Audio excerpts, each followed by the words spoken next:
Olá, meus irmãos e irmãs de Ideal Espírita, vocês amigos e amigas que nos acompanham aqui na página Estação da Luz Espírita, muitíssimo obrigado mesmo pela sua companhia. A nossa página Estação da Luz Espírita não tem fins lucrativos, o objetivo é a divulgação da doutrina espírita. E é por isso que nós reunimos aqui esta sede de matérias espíritas para que possa atender às suas necessidades, estudo, lazer, pesquisa.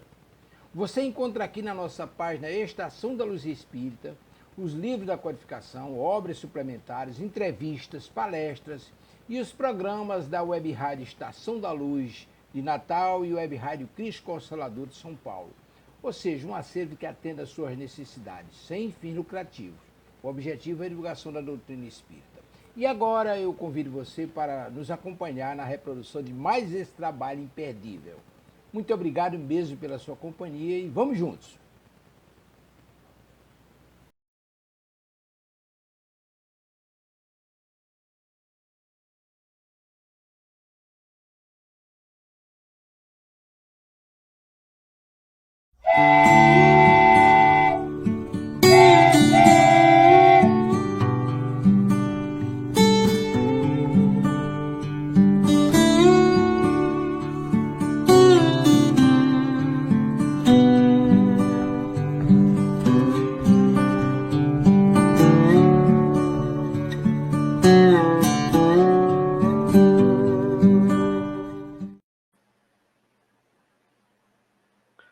Olá, você, meu amigo, minha amiga, sejam todos muito bem-vindos a mais um trecho da nossa viagem no trem do conhecimento rumo à Estação da Luz. É muito bom embarcar junto com vocês nesta jornada de conhecimento e aprendizado. Boa noite, João. Boa noite, Tavares. Boa noite, minhas irmãs. Boa noite, meus irmãos. Então, sejam todos muito bem-vindos à Rádio Web Estação da Luz. E esse é um convite para nós embarcarmos nesse trenzinho simpático, cujo motorista é um motorista muito especial, é Jesus. Então, vamos embarcar junto com ele. E nesta data também nós queremos aproveitar para cumprimentar a todas as mulheres, porque hoje é o Dia Internacional da Mulher. A nossa gratidão a todas as mulheres, principalmente à minha querida mãe. Um beijo no coração de cada uma de vocês. Isso mesmo. Muito bem. Nós vamos iniciar com as perguntas, né, João? Isso mesmo. Hoje nós temos aí 4 perguntas, né? E aproveitando, então, o ensejo para agradecer a todos que colaboraram enviando aí as suas perguntas. Exatamente. E são justamente elas que nos auxiliam também no aprendizado da doutrina espírita, não é, Levindo? Porque a gente não é dono de todo o conhecimento. Então, as perguntas nos ajudam a pesquisar para poder trazer estes esclarecimentos. As perguntas são sempre muito interessantes. Não existe, digamos assim, pergunta boba, né? Toda pergunta é interessante e nos leva a refletir e buscar as respostas. Exatamente. E um outro aspecto muito interessante, João, porque às vezes a pessoa comenta assim, Nádia, tem uma perguntinha boba. Gente, como o João falou, não existe pergunta boba. Vamos lembrar que nós temos milhares de irmãos desencarnados no século XVIII, no século XIX e também no XX e tal. E que às vezes tiveram dificuldade de acesso à cultura, ao conhecimento. Então, temos que pensar sempre nessas pessoas. Eles são nossos irmãos, necessitam de esclarecimento igualmente a nós.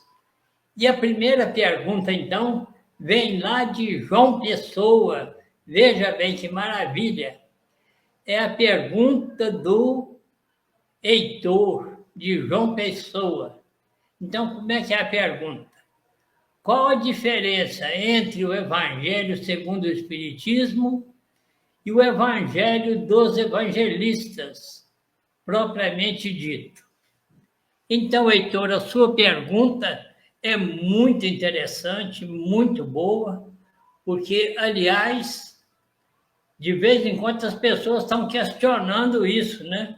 Não, mas eu tenho o Novo Testamento, eu tenho a Bíblia, mas não é a mesma coisa. Na introdução do Evangelho segundo o Espiritismo, o Kardec vai nos fazer um esclarecimento precioso.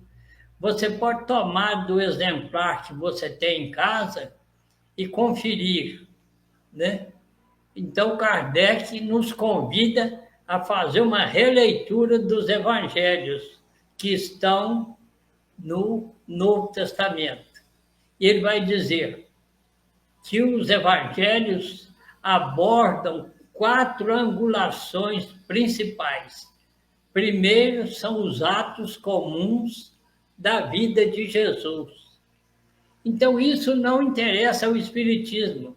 Se Jesus andava de sandálias, se ele andava de botina, se ele andava de terno ou com manto, não, isso não interessa. Se ele nasceu aqui ou nasceu lá, você veja bem, Heitor, dentro da própria doutrina espírita, tem irmãos menos compreensivos que travam verdadeiras batalhas assim de argumentação, chegam até o horror de um xingar o outro, discutindo sobre a natureza do corpo de Jesus. Uns afirmando que Jesus tinha um corpo fluídico, outros afirmando que o corpo dele era um corpo semelhante ao nosso. Mas o Espiritismo não trata dessa questão. A segunda angulação, diz o Kardec, são as profecias. Mas o Espiritismo também não tem profecias. Esse negócio de ler a mão, de ler carta, adivinhação, cartomancia, não, isso não tem nada a ver com o Espiritismo. A terceira angulação são exatamente os milagres. E o Espiritismo não tem milagres. Acontecem, às vezes, fenômenos que nós não conseguimos compreender. Isto acontece. Às vezes, fenômenos difíceis da gente entender como é que é a mecânica. Mas tudo tem uma explicação. Se nós estudarmos a física, a biologia profundamente, nós vamos entender. E a quarta angulação, eu errei no início que eu falei que eram 4, mas na realidade são 5. A quarta angulação são as palavras que serviram para a formação dos dogmas da igreja. Então, o Espiritismo não tem dogma no sentido ortodoxo da palavra, né? Porque o dogma, no sentido ortodoxo, você não tem o direito de argumentar. Você tem que aceitar, simplesmente, sem questionamento. E então, na doutrina espírita, não existe esse dogma. Você vai ver lá no capítulo 20, né? E de pregar o novo dogma da reencarnação. Mas esse dogma ali, falado, é algo que já foi constatado. É a mesma coisa que eu dizer para você, 2 e 2 são 4. É um dogma da matemática, porque facilmente verificável, né? Mas a última angulação, diz o Kardec, são os ensinamentos morais de Jesus. Sim, estes é que são objeto do nosso interesse. Percebemos, Heitor? Então, os ensinamentos morais. E o Kardec vai anotar mais abaixo um pouquinho. Diante desse código divino, a própria incredulidade se curva. Olha que expressão mais linda! Diante desse código divino, a própria incredulidade se curva. Existe até uma piadazinha sobre isso. Nós vamos contar rápido.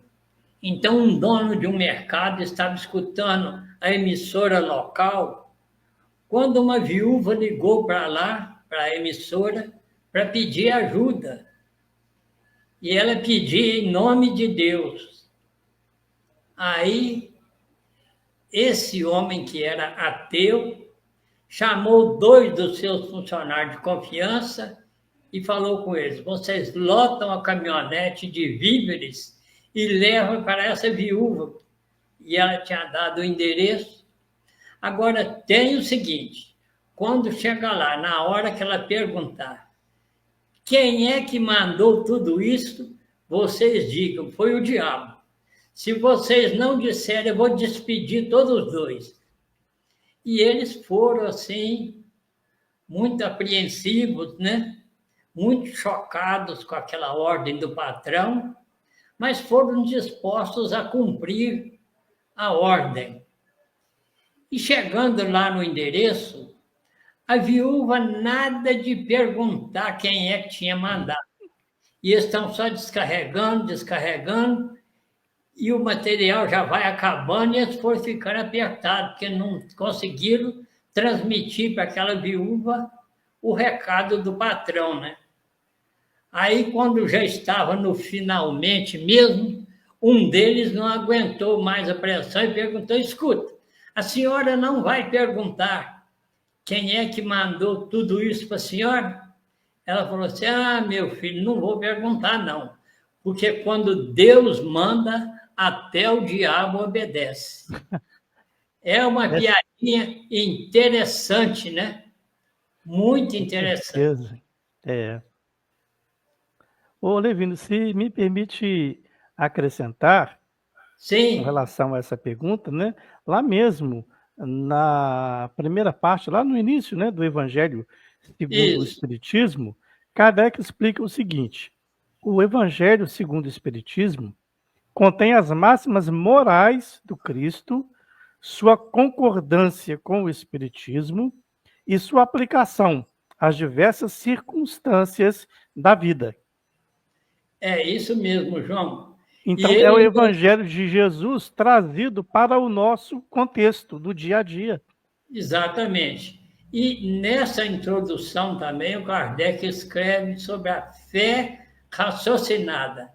É aquela que pode encarar a razão face a face em qualquer período da humanidade.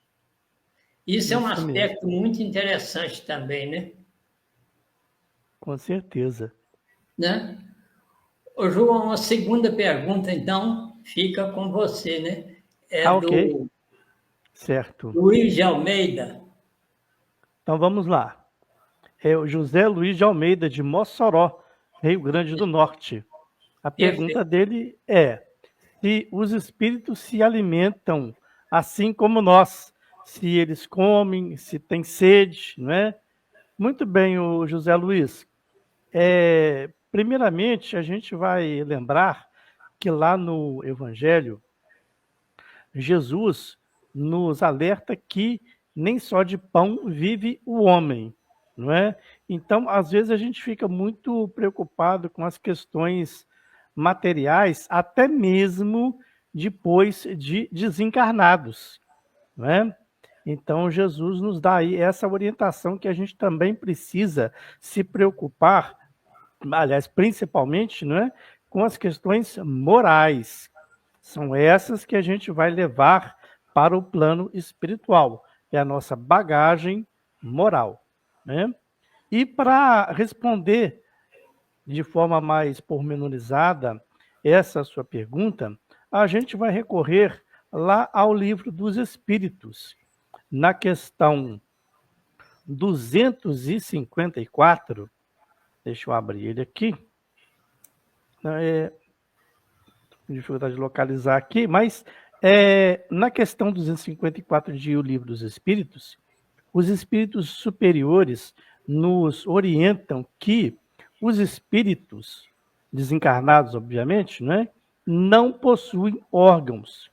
Portanto, essas sensações de fome e de sede que os espíritos experimentam depois de desencarnados, principalmente aqueles que ainda estão muito apegados ainda à matéria, né?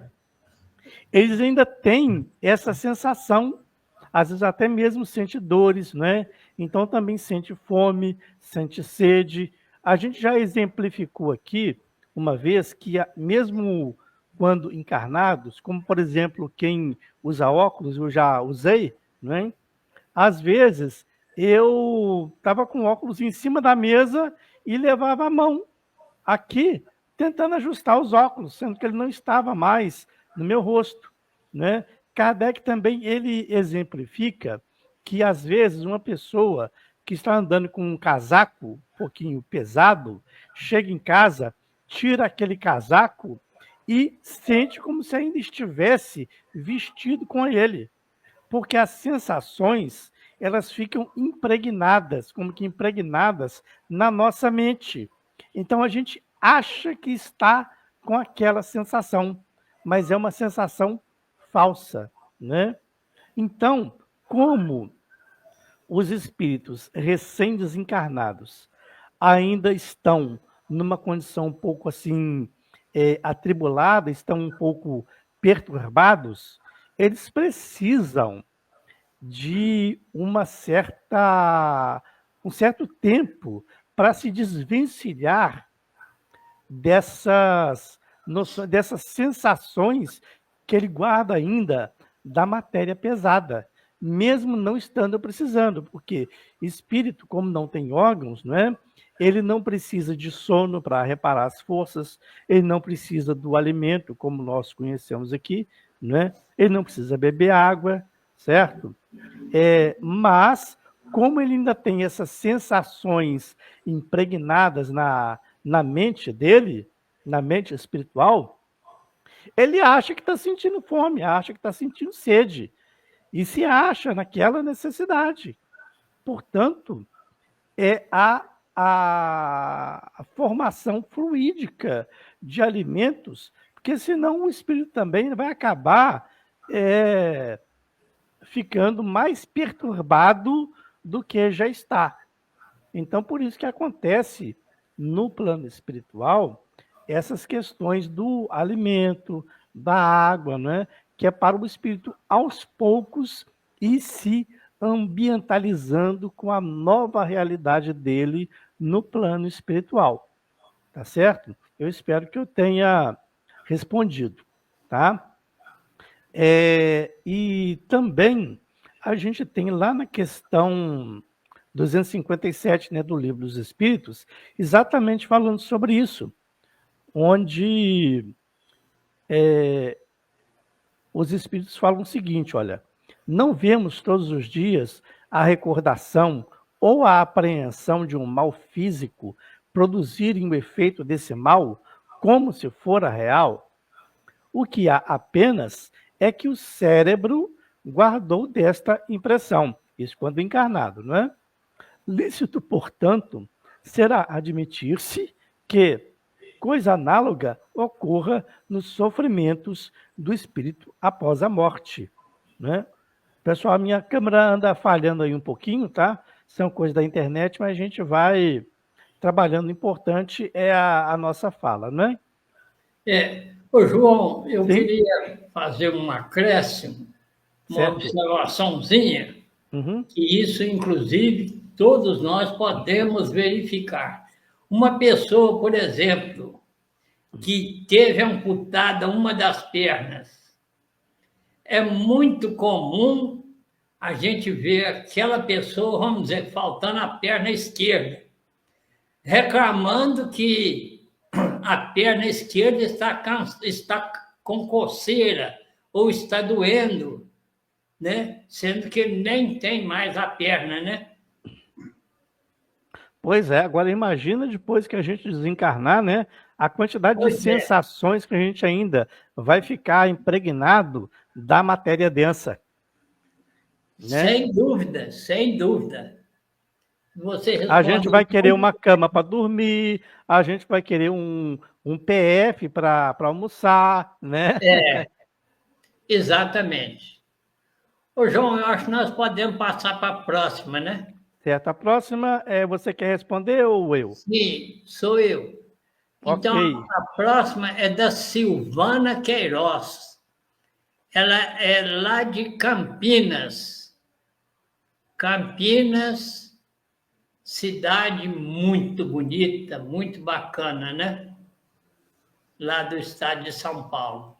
E a pergunta dela é a seguinte: a lei de retorno, ela só se dirige aos nossos erros, e ela colocou entre parênteses, muitos clamorosos. Também se aplica aos nossos acertos. Olha, minha querida amiga Silvana, aplica também aos nossos acertos. As nossas conquistas, principalmente morais, nunca mais se perdem. Os ensinamentos, você também não os perde mais.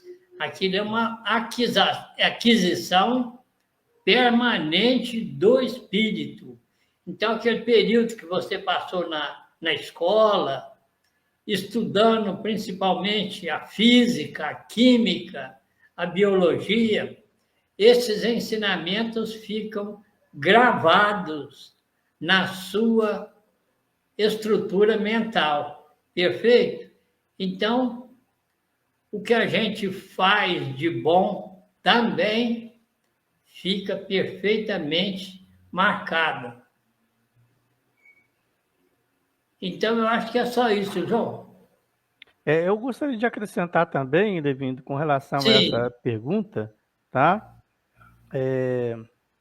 Da Silvana, não é isso?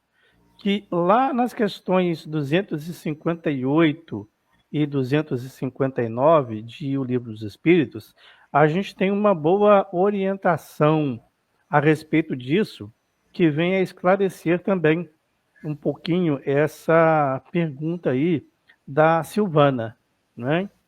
E a gente precisa pensar o seguinte, Silvana, nós estamos atualmente em um mundo de expiação e provas. Portanto, é perfeitamente natural que nós passemos tanto por expiações quanto por provas, né?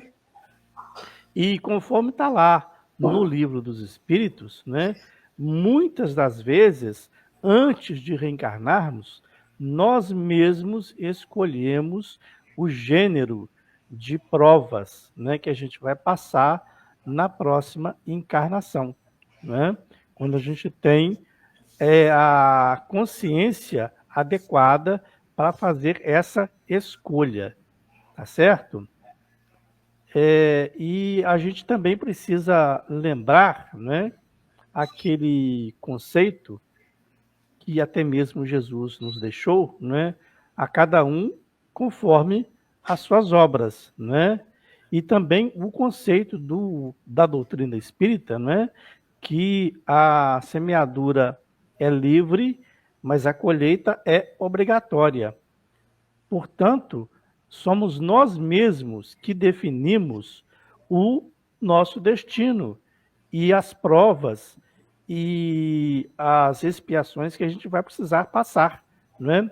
Com relação às expiações, até mesmo a nossa consciência depois de desencarnados, né, nos orienta com relação àquilo que a gente precisa reparar com relação a lei divina, certo? Daí as expiações que a gente passa nesse mundo, tá certo? Então, realmente, né, é,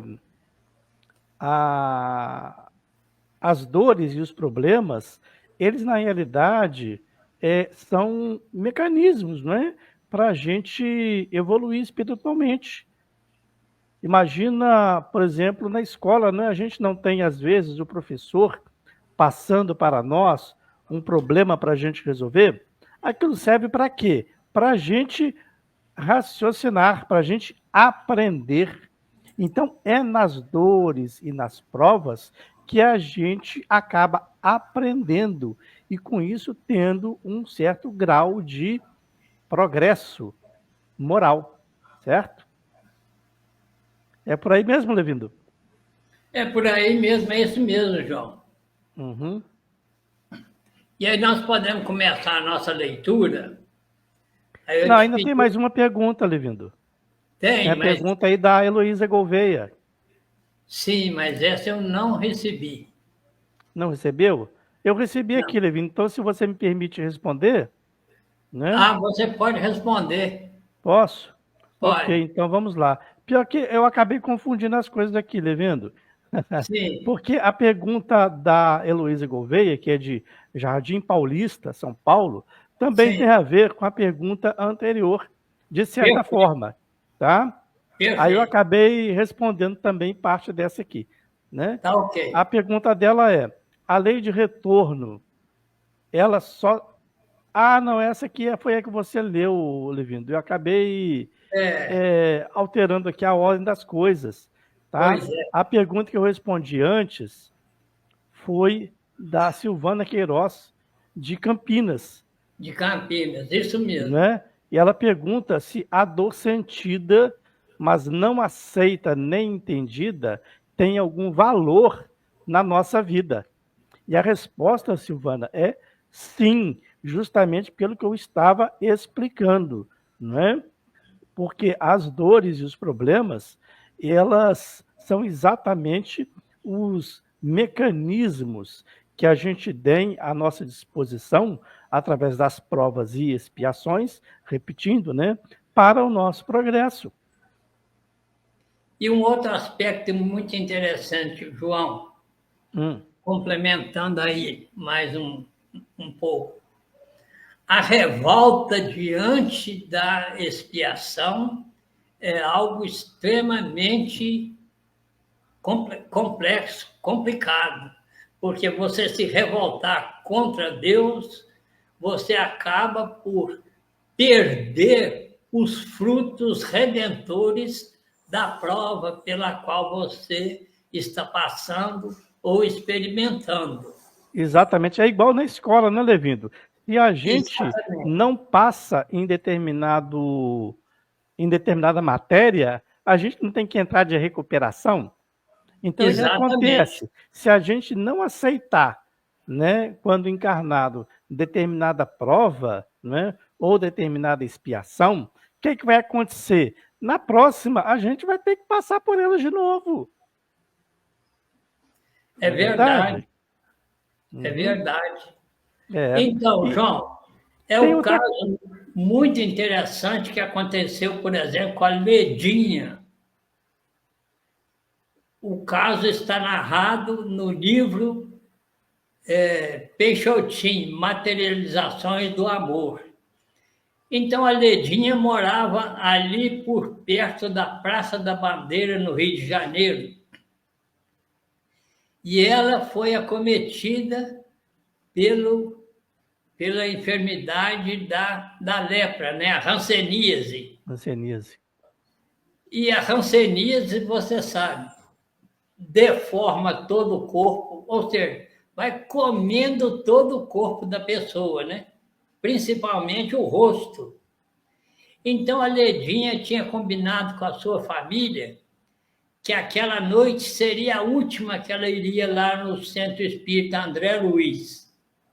E depois disso ela ia cuidar do seu suicídio. E a família já tinha aceitado, porque a família também não queria vê-la cheia de deformações, né? Mas quando chega lá no André Luiz, surpresa, quem estava lá? O Peixotinho.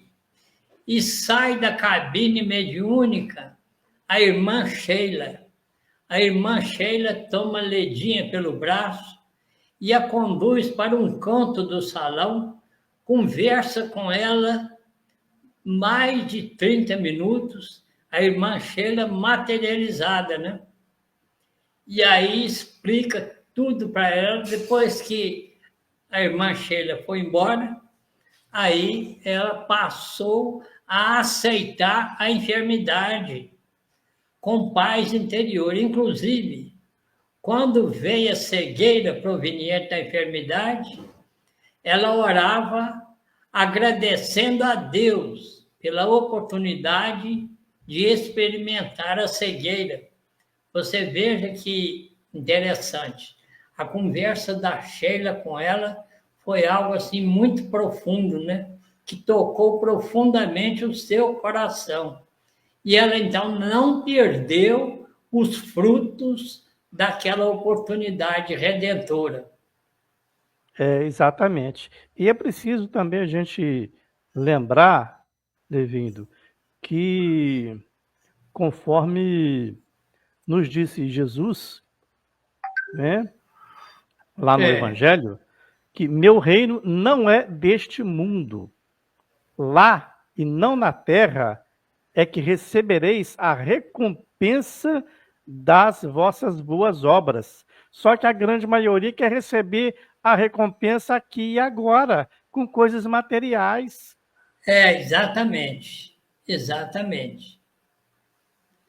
Nós podemos, João, começar a leitura, porque ó, Sim, o reloginho está andando. está avançando, né? O Levindo é o seguinte, o capítulo de hoje, aqui na nosso resumo, tá? Perfeito, Ele está com apenas 4 slides, tá? Então a perfeito. leitura vai ser rápida. E a leitura pelo livro está dando 8 páginas. O que é que você Entendi. acha? Qual que a gente adota? Ué, eu prefiro, João, a gente ler mais devagar. É, isso. Mesmo porque a gente vai naturalmente comentando, né? É, Certo. Então a gente vai fazer a leitura resumida, perfeito. tá? Se a minha imagem sumir aí, pessoal, eu peço desculpas, tá? Porque de vez em quando está falhando aqui o meu vídeo, tá? Mas o áudio tá tranquilo. Então vamos lá, ó. Nós vamos fazer hoje o capítulo 13, com o título Companheiro Libertado, tá? Ei, Vamos João, lá. eu Sim? gostaria de dar uma explicação inicial, que nós estamos falando do caso de um irmão que era médium, né? E que estava se libertando da matéria, para que todos possam compreender a nuance que nós estamos falando, né? Exatamente, né? Que é o caso do Dimas, né? E também É, tem o lá Deus. o É, Cavalcante também, né? pois é, Isso mesmo. Que eles foram auxiliados, né, no processo de desencarne que a gente viu no capítulo passado. perfeito. Não é isso? Então Então podemos começar. vamos lá então. Vamos. Perdeu quase integralmente o conforto da vida social. Privou-se de estudos edificantes e prejudicou as células físicas na causa do sofrimento humano. Pelas vigílias, complicou a resistência nervosa. Pela irregularidade das refeições, prejudicou a saúde do estômago. Pelas perseguições gratuitas de que foi objeto, gastou fosfato excessivamente, né? Fosfato, no caso, o pensamento, não é, pessoal? Pelos choques com a dor alheia a repercutir no coração, alojou destruidoras vibrações no fígado.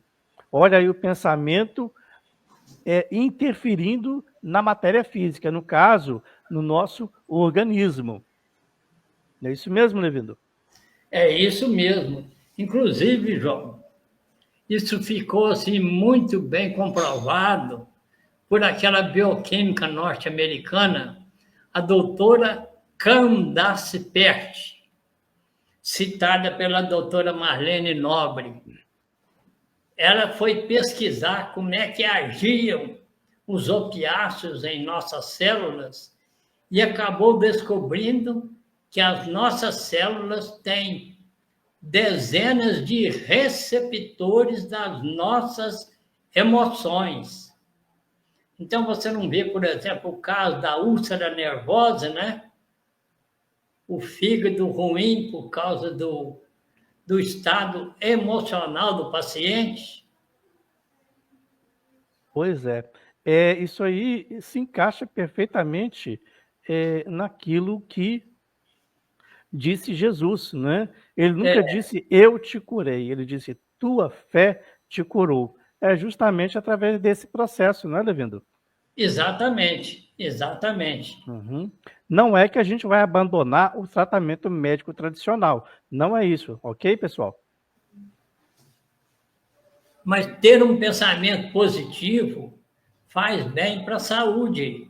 Não, é fundamental, né? Inclusive a própria ciência, ela já aceita o efeito placebo, que nada mais é que o emocional auxiliando no tratamento.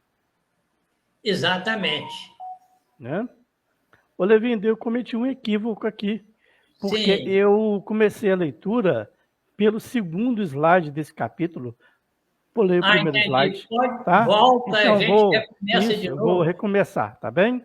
Beleza. Bem que eu estranhei a hora que eu comecei a ler. Ok? Sim. Então, vamos lá. Não fora determinado um dia exato, apenas atingira-se o tempo próprio. Indaguei ao assistir. Só uma observaçãozinha. Você veja, por exemplo, a grande sapiência do André Luiz, né? Não fora determinado um dia exato, apenas atingira-se o tempo próprio. Muita inteligência nessa frase, né? Uhum, isso mesmo.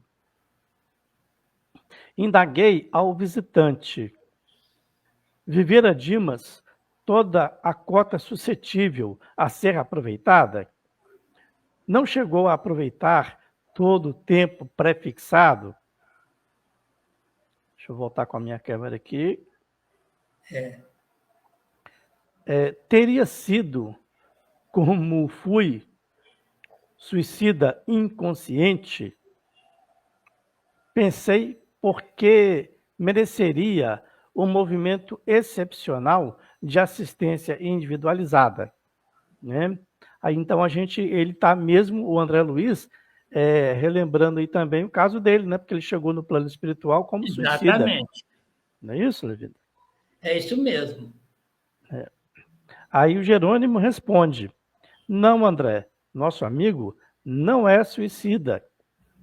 Aí o André pergunta, mas se Dimas não aproveitou todo o seu tempo, não terá também desperdiçado, como aconteceu comigo?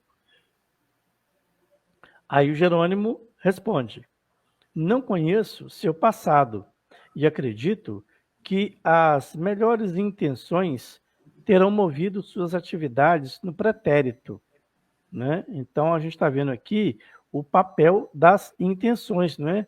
Porque como está lá na doutrina espírita, né, o que vale mesmo são as nossas intenções. Então, às vezes, né, Levindo, a gente tem uma intenção de praticar algum ato ruim, mas no último instante a gente resolve não praticar. Mesmo assim, a gente pensou antes, né? Porque às vezes, aliás, o que eu queria dizer é o seguinte, a gente intenciona fazer alguma coisa ruim, mas é impedido por algum motivo alheio à nossa vontade. Mas a intenção é o que vale, pelo menos para Deus, e a intenção é que vale. Eu não sei quantas vezes o Kardec fala isso no Livro dos Espíritos, mas são centenas de vezes sobre a intenção. É verdade. Né? Então, continuando, aqui a resposta do Jerônimo, a pergunta do André Luiz. Dimas não conseguiu preencher toda a cota de tempo que lhe era lícito utilizar em virtude do ambiente de sacrifício que lhe dominou os dias na presente existência. Então, João, quer dizer que, na realidade, né, esse nosso irmão, ele se sacrificou, sacrificou a própria saúde, mas nas obras do bem, né? Uhum. Inclusive, até é como está lá também no Livro dos Espíritos, não é, Perfeito. Olevindo? Que Kardec pergunta até onde a gente precisa chegar no trabalho do bem, né? Aí os espíritos superiores respondem, até o limite das suas forças. Perfeitamente. Então, agora, repetindo o segundo slide, que eu tinha começado equivocadamente, né? Sim, Perdeu quase integralmente o conforto da vida social, privou-se de estudos edificantes e prejudicou as células físicas na causa do sofrimento humano, né? Ou seja, na causa do próximo, das pessoas que ele auxiliava. Pelas vigílias, complicou a resistência nervosa. Pela irregularidade das refeições, prejudicou a saúde do estômago. Pelas perseguições gratuitas de que foi objeto, gastou fosfato excessivamente, pelos choques com a dor alheia a repercutir no coração, alojou destruidoras vibrações no fígado. É aquilo que a gente estava falando, né? isso. Do emocional atuando no corpo físico, nos órgãos, inclusive. Tá? Perfeito. É verdade que não podemos louvar o trabalhador que perde qualquer órgão fundamental da vida física em atrito com as perturbações que companheiros encarnados criam e incentivam para si mesmos. Dimas poderia receber semelhantes emissões destrutivas, mantendo-se na serenidade intangível do legítimo apóstolo do Evangelho. É o caso do passar pelo mundo sem pertencer ao mundo, né? Isso mesmo, é sem ser do mundo. É, Exatamente. Todavia, não se organiza de um dia para o outro anteparo psíquico contra o bombardeio dos raios perturbadores da mente alheia. quando a gente fala no cultivo da paciência, né? Lá no Paciência, Evangelho segundo o Espiritismo. exatamente isso. Paciência, tolerância, Exatamente. empatia, tudo isso aí. Isso. João, vamos em frente, porque Vamos em frente, isto, ok. relógio. Lição aprendida por André. André calou-se, humilhado. Cerrava a porta aos clientes antipáticos quando faltava disposição para suportá-los. Nunca molestara o fígado por sofrimentos alheios, porque era ele pequeno para conter as vibrações destruidoras de minhas próprias irritações. Ao sentir-me contrariado nos pontos de vista pessoais e, sobretudo, aniquilar o aparelho gastrointestinal pelo excesso de comestíveis e bebedices aliados à sífilis. Havia, portanto, muita diversidade entre o caso de Dimas e o meu. Ele está explicando aí o porquê que o André Luiz ele chegou no plano espiritual na condição de suicida e o Dimas não, apesar de ter tido aí alguns problemas de ordem física, não é? Perfeito. Por conta de alguns excessos. Isso. Então, Ô, João, eu queria citar um exemplo Aham. dessa questão aí das irritações, nós tivemos aqui encarnado um companheiro muito excelente, senhor Israel Goulart. E ele era do comércio, e você sabe, as lojas, os donos de lojas, sempre recebem desafios, né? Qual era a reação do Sr. Israel? Ele não falava nada.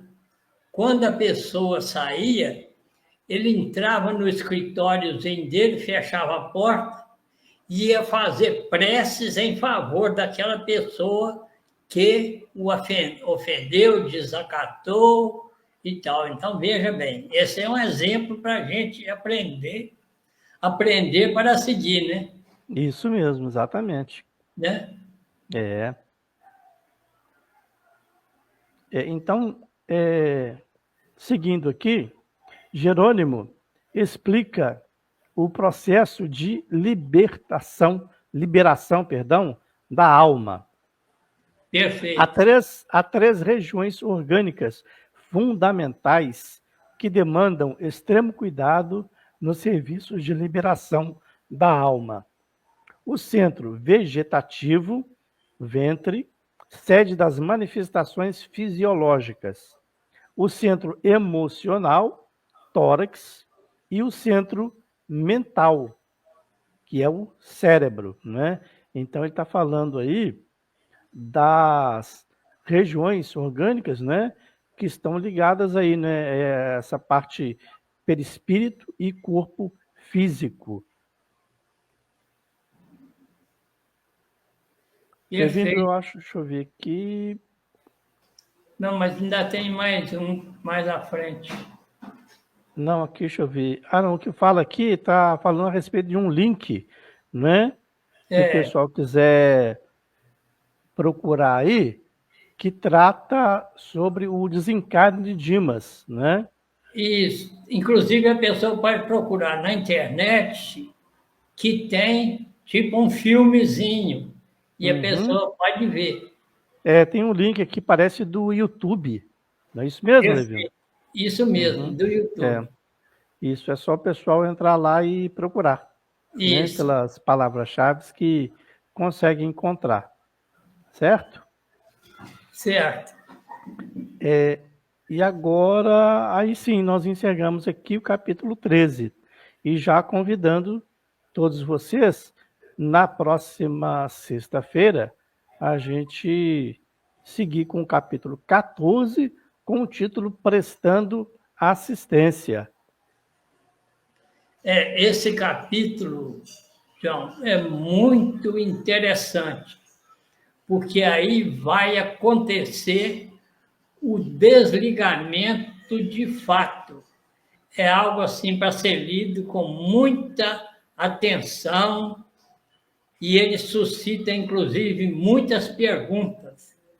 Então, você que nos acompanhou até aqui, então você pode passar uma leitura nesse capítulo 14 do Obreiros da Vida Eterna, e ali você vai encontrar oportunidade de formular diversas perguntas, né?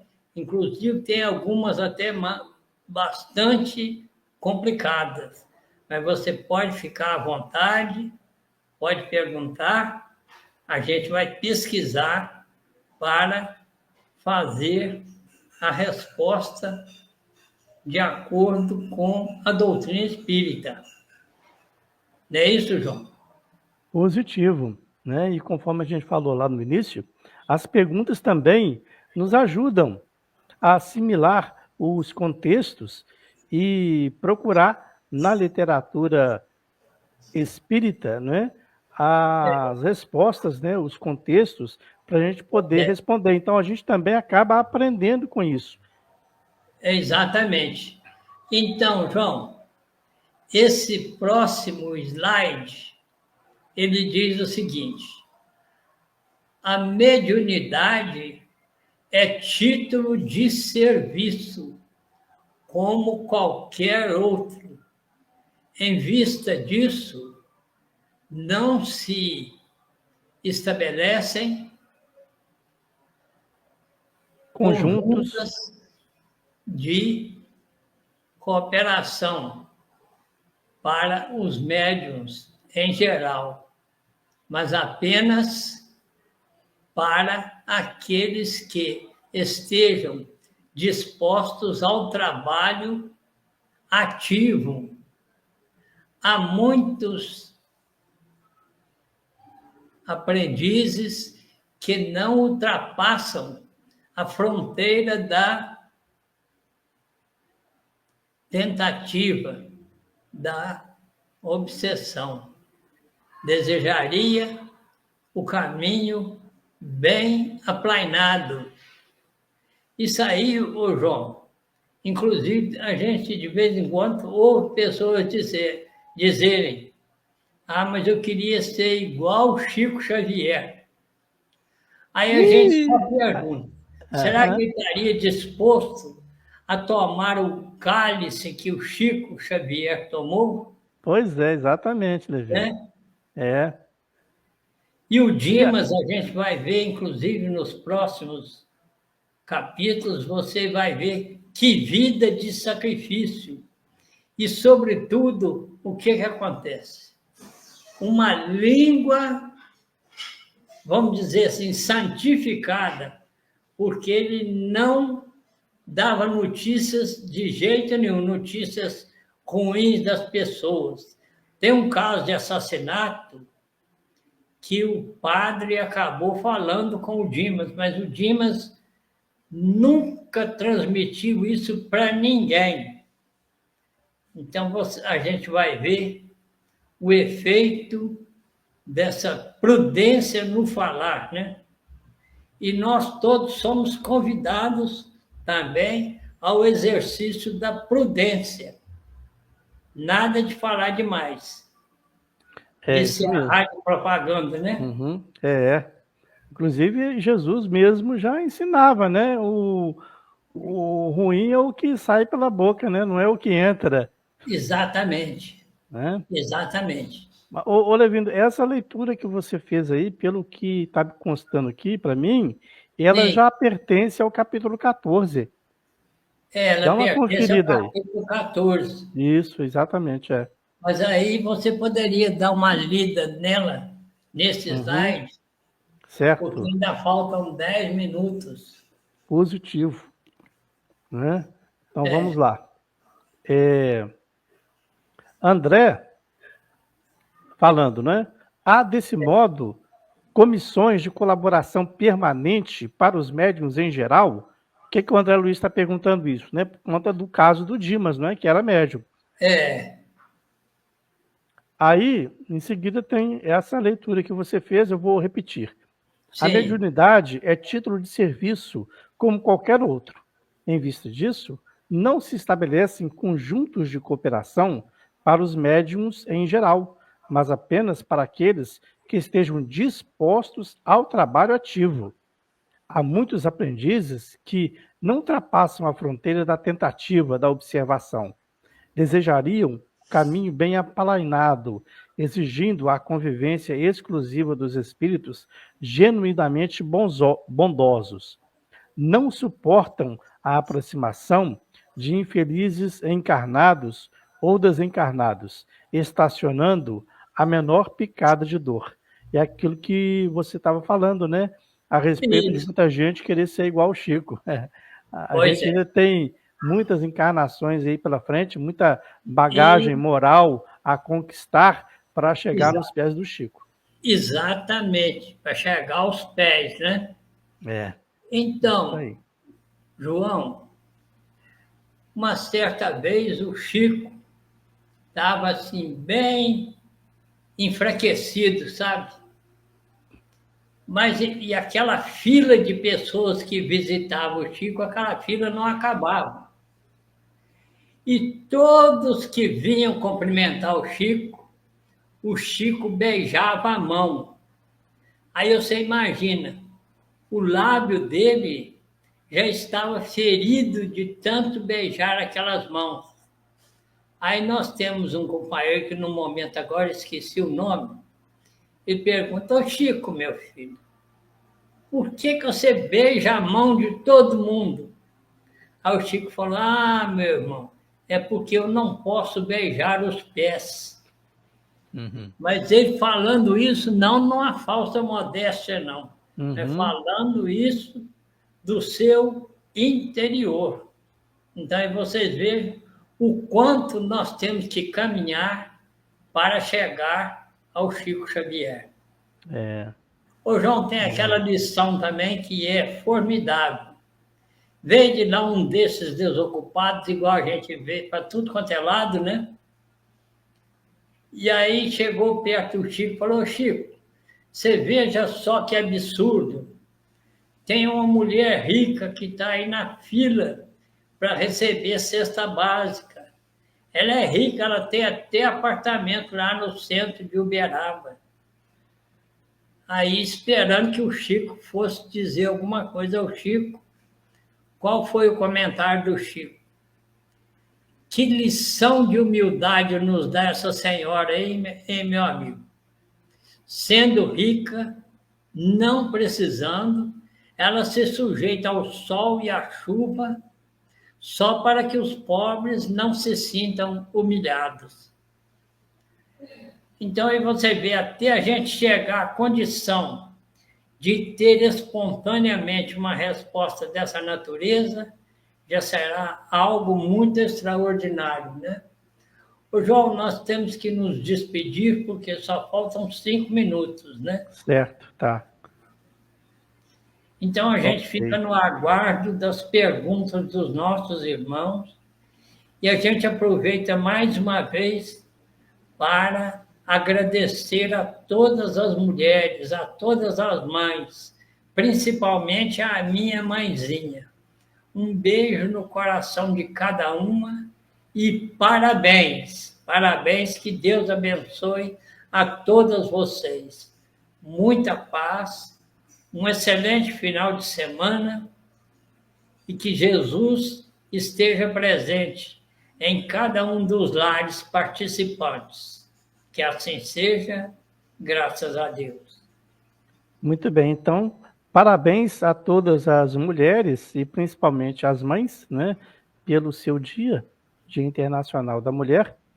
E a gente se despede aqui agradecendo a todos vocês pela companhia nesta noite, desta nossa viagem no trenzinho do conhecimento, esperando novamente, na próxima sexta-feira, a sua companhia muito agradável. Muito obrigado, fiquem todos com Deus e que Jesus possa abençoar cada um de vocês e a sua família. Muito obrigado e até mais.